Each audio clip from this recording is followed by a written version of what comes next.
This is the exciting story of the rediscovery and exploration of the cave found on top of Mount Konokti. According to old Indian legends, the Indians who have lived around the shores of beautiful Clear Lake at the base of Mount Konokti for over 12,500 years, this is a most sacred mountain. Legends tell of a cave at Horseshoe Bend that starts at the cliff on the shore and goes into the mountain. The Indians walked into the cave, held religious ceremonies. Legend also says that they buried their dead in this cave. When the water rose in the lake, they could paddle their reed boats up a short distance. And they caught blind fish and schools of hitch. Another legend tells of the little people who lived inside the mountain during the cold times. Another tells that Indians could knot sticks and throw them down a hole in the top of the mountain, and they would find them floating in Horseshoe Bend. All this was long before the white man came. About 1880, a white hunting party stumbled on the cave on top of the mountain. They climbed down into the entrance and found a hole in the floor of the cave. In trying to measure the depth of the hole, they used long weighted strings up to 1,100 feet, but found no bottom. They dropped a bundle of burlap soaked in kerosene and lighted, and it disappeared straight down. Many people have visited the site in the last 90 years. Sometime between 1940 and 1970, the cave collapsed about 15 feet from the entrance, and the vertical shaft has not been seen since. In 1990, a couple of hikers rediscovered the cave, which had been lost in heavy underbrush for several years, reported the find. An exploration team was formed to reopen the cave and find and measure the vertical lava vent. In our investigation of the cave and the circumstances around it, we believe we'll find a very large room where the molten lava drained from the inside of the mountain, and possibly a lake from where the legendary blind fish could have come from. Konokti, looking at it from the east on Konokti Bay, the elevation of the mountain is 4,360 feet, and the level of Clear Lake is 1,310 feet.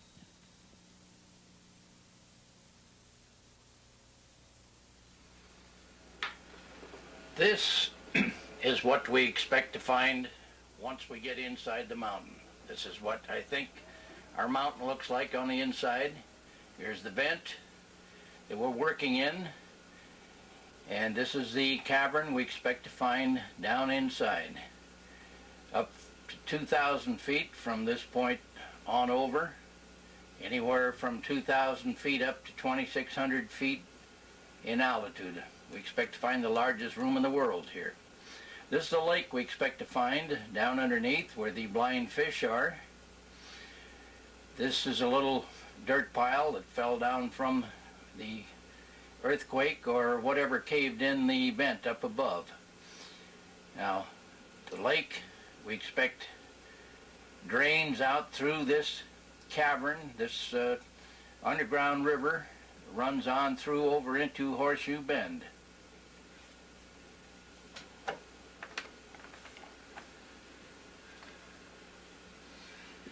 The Indians tell of this cave that comes into the cliff over at Horseshoe Bend, where they used to be able to paddle their boats up a short distance and found blind fish. And this is where we think they came from. This lake overflowed and went out through this underground river. Expect to find a room over here under Buckingham Peak. This is the main room. And this room under South Peak is where according to Indian legend, the Indians entered through from the south side of the mountain on in, and I expect that we may find artifacts and some evidence of people living in this room up to 10,000, 12,000 years ago.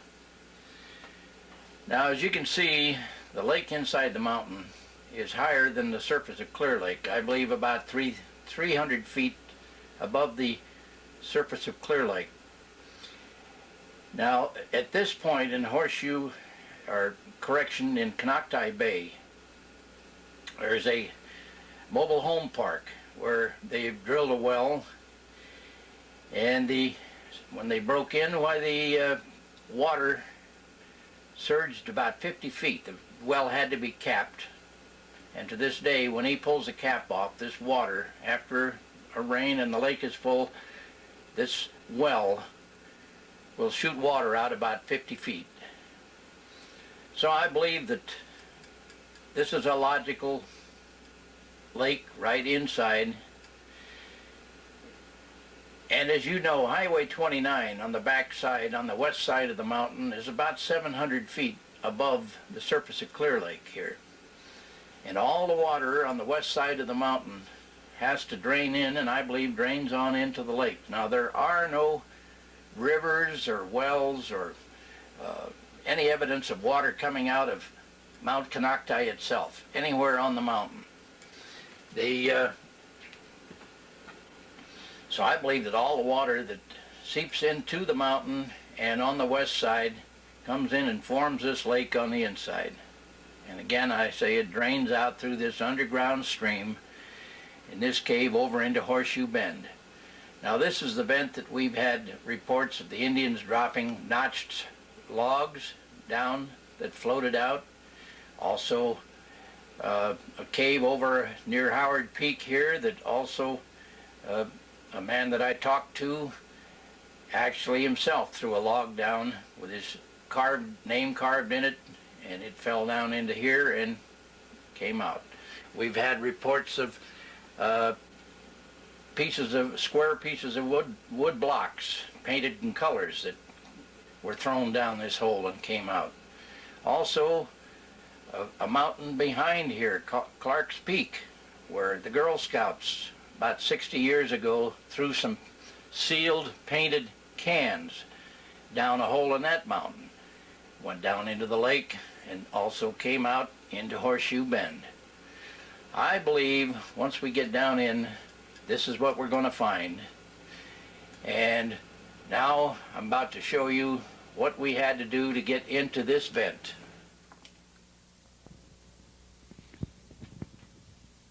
This was our first day on the mountain. It's Norm Learman. He renowned volcanologist, chief geologist for the Homestake Mining Corporation. My number one man here in figuring out how we're going to have a plan of attack on getting down through and finding the vertical shaft down into the cavern that we expect to find. There's Norm squeezing his way on down through the narrow little crevice. And here's our proof that we're in the proper cave. This is the insignia, the carving of Uvell Howard's name on the side of the wall, 1934. Norm's down in the cave getting the dimensions, seeing which way he thinks we ought to go, a real plan of attack here. And that's Preston Stevens down in one of the little holes. We've got to keep digging it out. Everything is caved in from this point on. And here we are doing a smoke test through another small crevice, even if we can find out which way the mountain goes.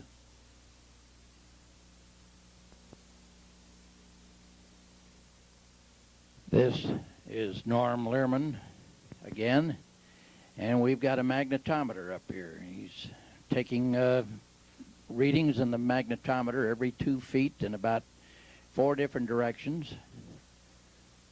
And here he is giving a description of it. We're standing on our best guess for the deepest hole in the continent.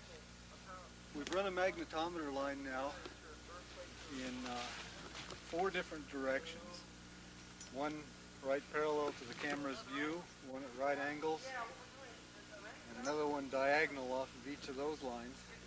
And in every direction we go, we get a bullseye magnetic low about 12 feet in diameter that's centered right on this pile of rocks. The magnetic susceptibility of air is pretty low, so this is a good indicator that we've got a whole big column of air underneath us. The magnitude of the negative anomaly here is too great to be anything else. There's nothing in the local geology that should change that fast that would produce a 12-foot bullseye. So I think this is virtually without a question the position at the surface above the drop.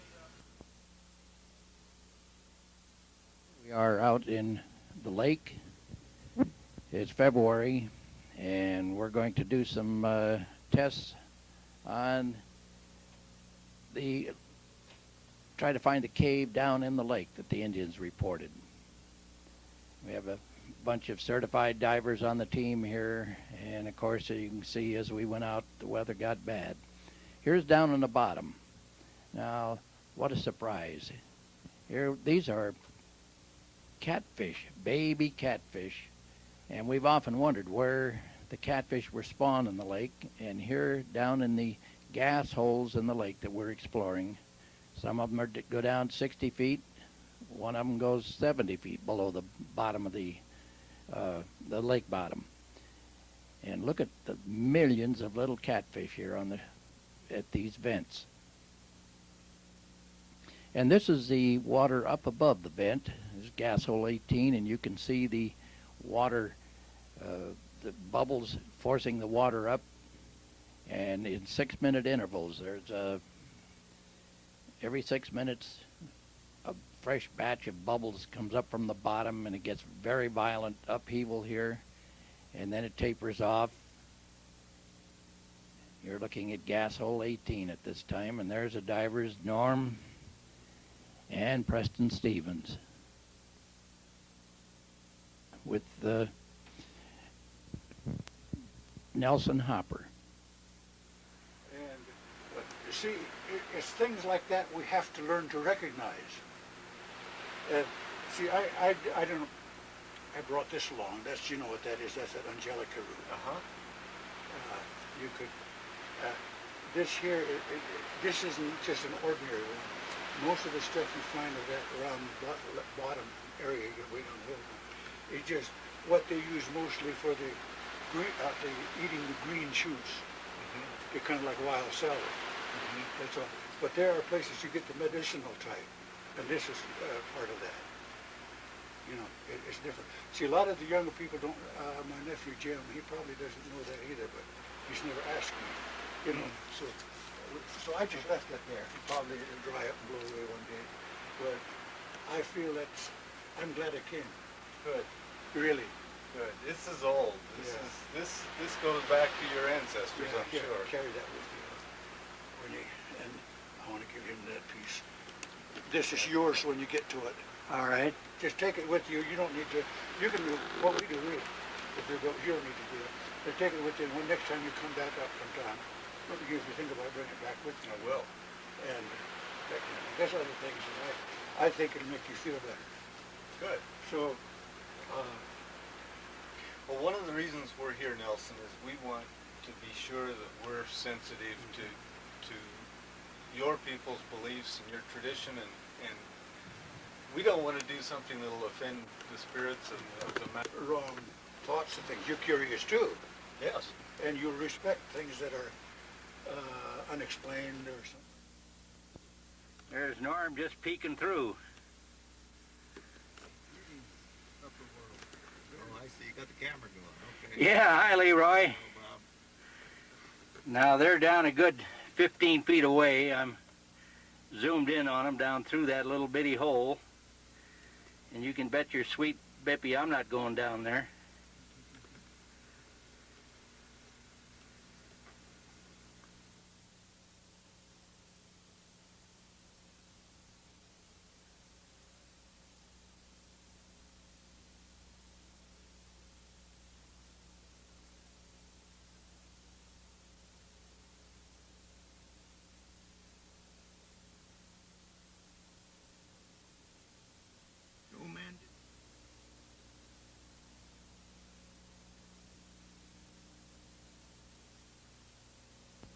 Leroy trying to squeeze his way out through Xavier's squeeze here.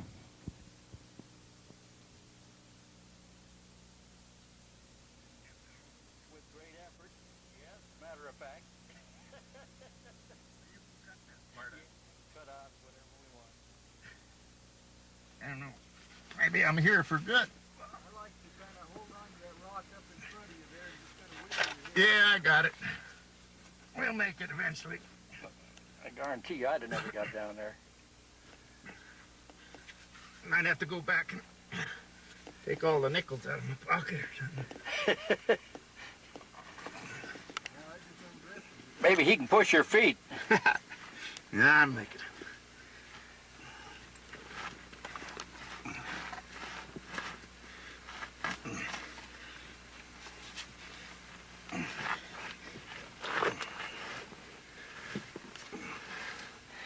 Well, I'll shut this thing off for a minute and get out of Leroy's way. Okay, go ahead. Okay, we're on. Right, tape. you're on. Okay, we're here today with Leroy Thomas of Kelseyville. Leroy may very well be the last living person that's been all the way through this chamber to the hole that we're looking for. So thought we'd get Leroy here today and kind of record the story for history. When was it you were here, Leroy? Somewhere between 37 and 38, along in that period. It was after I was in high school, probably a freshman or sophomore, and I think I graduated from high school in 41. So... in Late 30s. Yeah, it'd be in the late 30s. Mm-hmm. And you remember this entry pretty much? Pretty much the Just- same. Yeah. Just a You remember this entry squeeze being pretty much like we see behind us here, right? Mm-hmm. You come into this room. These initials were already on the wall because it was after 34. Here's a 31. I can remember those. I especially remember Howard here. So no doubt this is the right cave. To my recollection, this is the one that everybody that knows the mountain talks about, And this is the what's- one where you saw the hole right, going on down. Right. And so you remember this chamber pretty much like we see it right now, huh? Yes. Mm-hmm. And then I don't think it's changed much. what was it like beyond this point? Well, as my memory serves me right, it continued on just about where Bob's standing with the recorder, and went down 25%, whatever, it pretty much the same graduation as we're sitting here. Mm-hmm. And then went through a real small opening that I crawled through head first. Right where Bob is, or further in? A little further in than where Bob is, a little further behind him there. And then I can't remember how far through that hole that I went, till the hole went straight down. And then we just dropped rocks and tried to listen to see if we could hear them hit. That's about it. Now that tight segment was a short way, or you crawled quite a ways with it pretty tight? I would say not over 3 or 4 feet. Mhm. Yeah. And maybe not even that far. And the big hole was right beyond that, beyond or it opened up again? It opened up a little bit, and then the hole went straight down.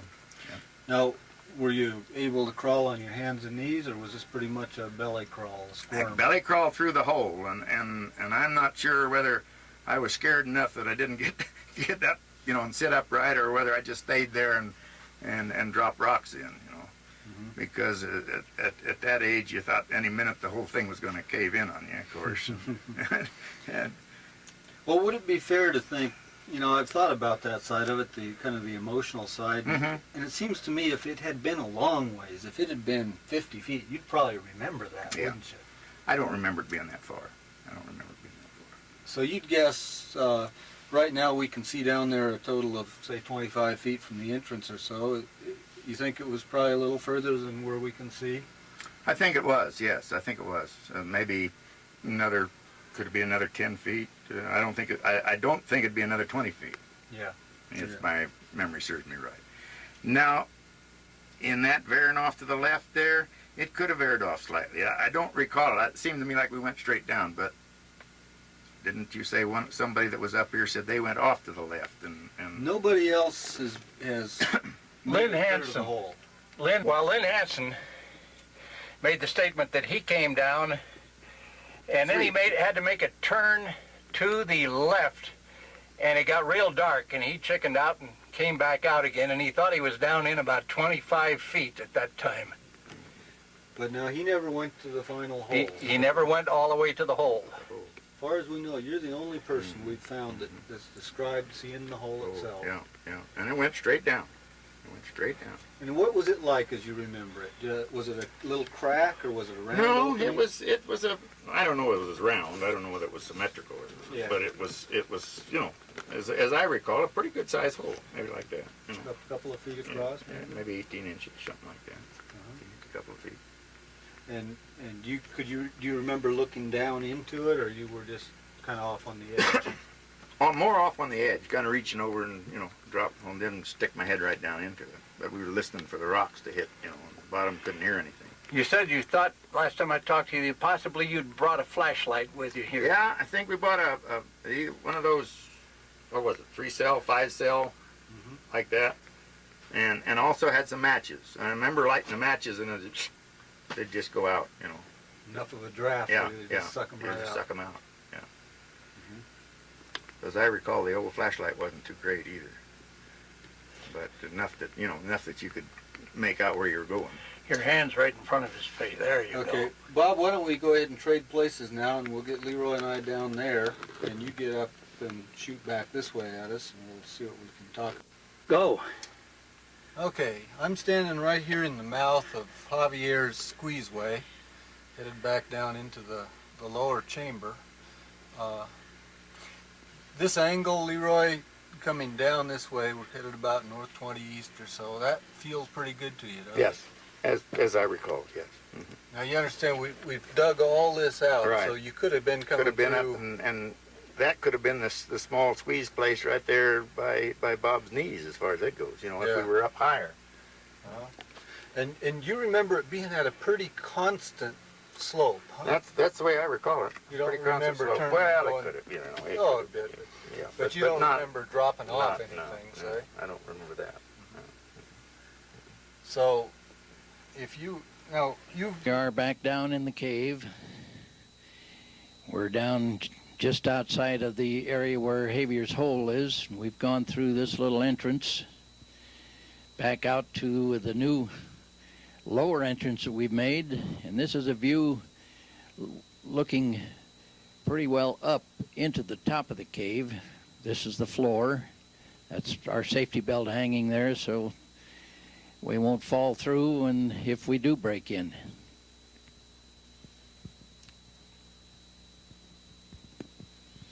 Showed you the rock that we've had to break. Now you've got to remember, every bit of this was dug out, and what we're showing you is just small portions of over 20 hours of tape that we've taken of this cave as we progressed. And this rock behind that you're looking at is what we call a monolith. It's a huge rock, about 22 feet long, 20 feet high, and about 16 to 18 feet wide. And this is Javier's squeeze, where you saw Leroy Thomas come squeezing through before. Now we've opened it up down on the bottom. And that's Lyle Stockwell down there talking to a man way down at the bottom. Here we are up on February the 3rd, 1993, with my crew up there freezing to death. We're working in about 8 inches of snow. Very difficult to get up here. We had to have four-wheel drive to come up, but well, I'll tell you, this is some crew. No employer ever had a crew like this. If they can't make it, they call up and apologize for not being able to get up here. And nobody on this crew gets paid, believe me. And they work. It was cold. We had to light a fire. And here's a bent pry bar. During the heavy rains, why the entrance to the cave collapsed.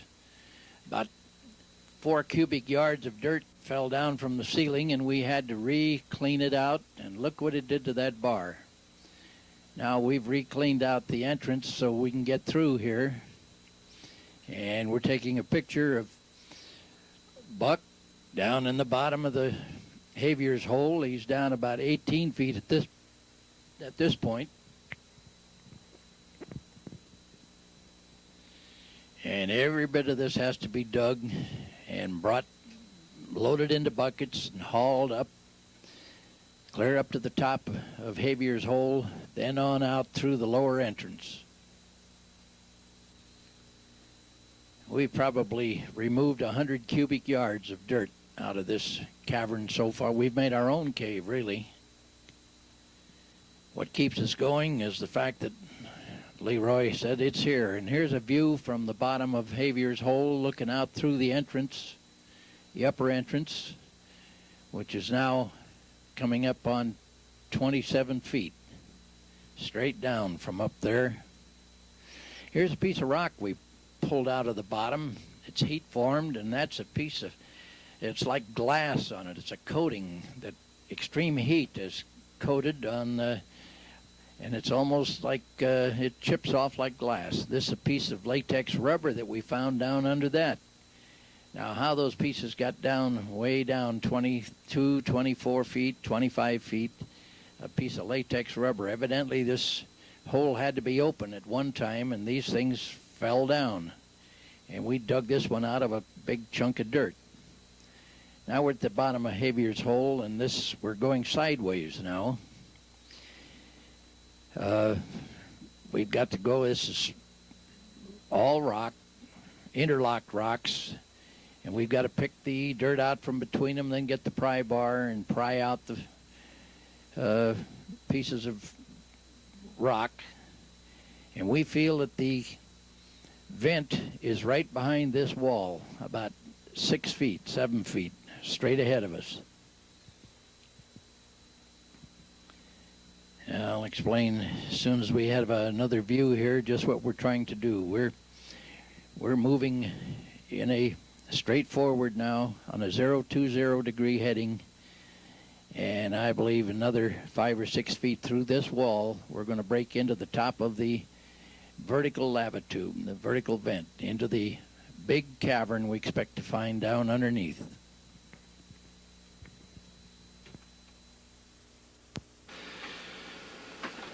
Now the area where you just saw us working is right down here. Now this is a side view of the cave.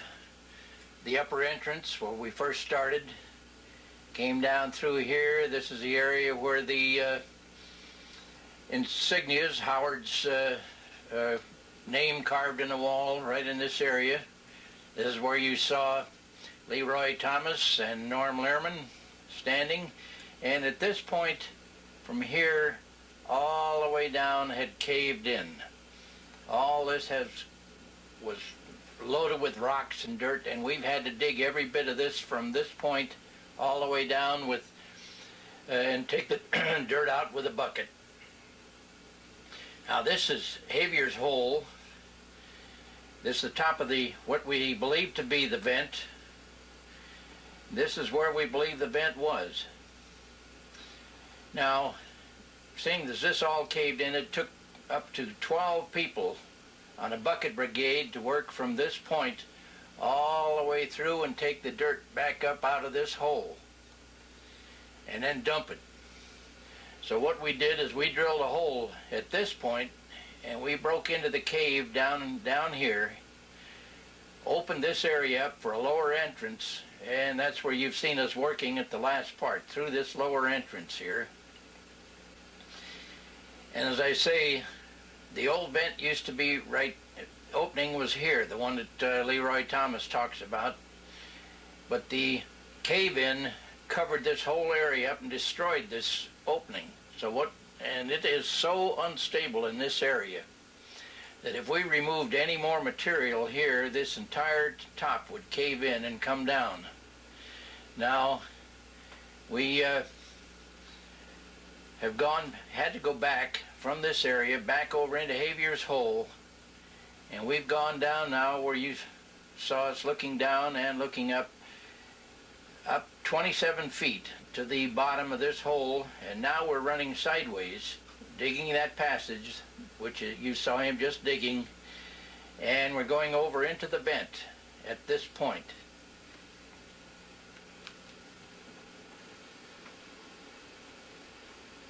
And now going back to where you saw the top of the vent, this is where we are, right up here, and we expect to break in As soon as we break in, our first thing, we're going to lower a line, measure the distance to the bottom here. Then the next thing we'll do is lower an instrument to test the air, see if there's any toxicity in the air. Then we'll lower a video camera down with lights, photograph this whole area, see if it's safe to send a crew down. And the last thing we'll do is we will send a crew, probably 2 men, down to the floor here. Looks like we may have to lower a rubber boat at the same time. We expect them to spend up to possibly a week. They'll have radios and so forth, so we'll be in constant contact with them. And they'll explore the inside down here and see if they can find any other openings. And then, of course, we'll bring them up. I hope you've enjoyed our presentation. And from time to time, we'll either give you progress reports through the newspaper or in some other way. But now I'd like to take the opportunity to introduce or to list members of my crew who have worked so hard.